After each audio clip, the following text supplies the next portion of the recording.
Gerard Browne reporting here from Richmond Park, where it's finished St. Pat's 2, Finn Harps 0. A deserved victory for the home side.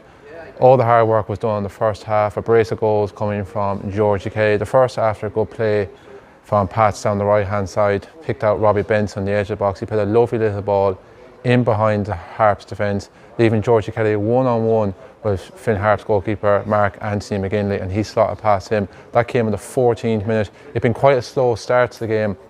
Just before that, a lot of kind of loose passes. The tempo wasn't really quite at it, but that kind of gave Pats the breathing space and just kind of the kickstart that they needed, and they doubled their lead then just shy of the half-hour mark. This one was a gift, though. Poor defensive mistake from Finn Harps.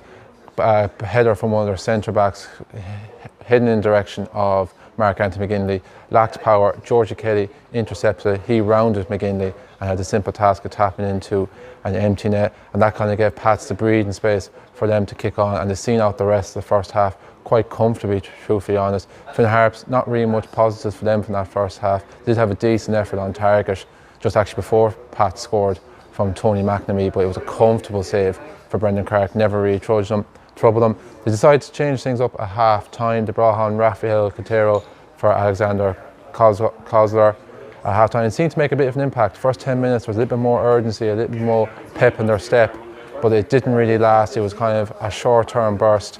Second half then really kind of petered out, and any of the chances actually there were in the second half again came the way of the home side.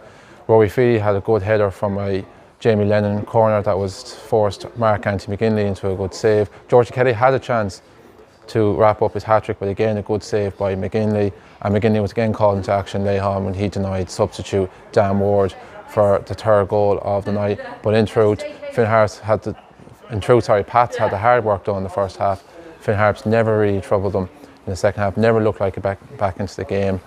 Brendan Clark having a pretty quiet second half and probably a pretty quiet game in general. As for what this result means, I suppose, well, first and foremost, it's the first win since football's returned in Ireland for St. Pat's at the third attempt. They got a good result last Friday against Dundalk in Oriel Park, but they failed to build on that with that disappointing defeat against Derry on Monday night. But they're now fourth in the table. There is a couple of games still to be played this weekend. Shells can leapfrog them if they can beat Shells can beat them tomorrow, leapfrog them if they beat Sligo away. But at the moment they are in the European places, and as Stephen O'Donnell said to me in his post-match interview, it is something they are now looking at, because it is going to be a sprint finish.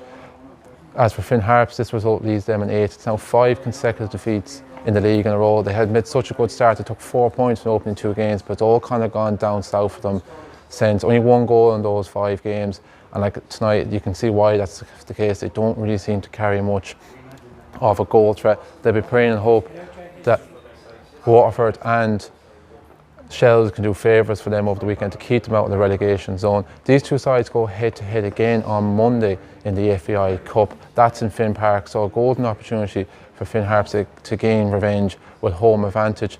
As for league action, Finn Harps are next out on Saturday, and once again it's double opposition. Bohemians make the long trip to Ballybuffet. That's a 2 p.m. kickoff next Saturday. Pats are back here in Richmond Park on Sunday for a South Dublin derby against Shamrock Rovers, of course, who will enter that game top of the table regardless of how they get on over the weekend themselves.